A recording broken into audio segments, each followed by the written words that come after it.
Koma Dallas Ande kutembere Elder Killings Boss Mikela Wekutika iti ndatendeuka yendasiya zvenyika. Mwari munoyera, Ishe wangu munoyera. Ndabhabhatidzwa naIshe ndazvarwa patsva. Ndaive hwai yakarasika asi ndadzoka mudanga. Zvandikatadza ndichireurura ndabhabhatidzwa naIshe ndazvarwa patsva.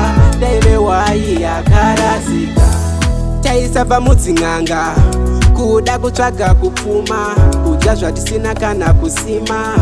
Ndinobvuma Ishe ndakatadza, keyena ndinoritya.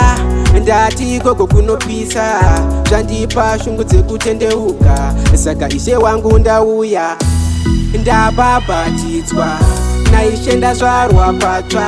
Ndaive hwai yakarasika asi ndadzoka mudanga. Zvandikatadza ndichireurura ndabhabhatidzwa naIshe ndazvarwa patsva. Ndaive hwai yakarasika.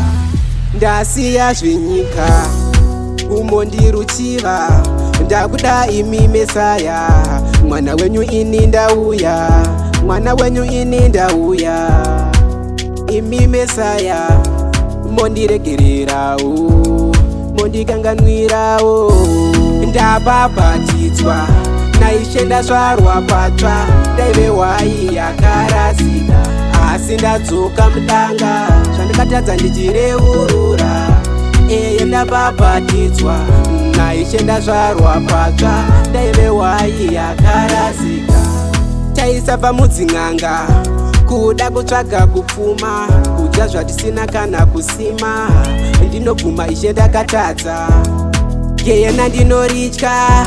Ndati ikoko kunopisa, zvandipa shungu dzekutendeuka. Saka Ishe wangu ndauya, ndabhabhatidzwa naIshe ndazvarwa patsva. Ndaive hwai yakarasika asi ndadzoka mudanga. Zvandikatadza ndichireurura ndabhabhatidzwa naIshe ndazvarwa patsva. Ndaive hwai yakarasika. Ndasiya zvenyika umo ndiruchiva. Ndakuda imi Mesaya, mwana wenyu ini ndauya. Mwana wenyu ini ndauya. Imi Mesaya mondiregererawo, mondikanganwirawo.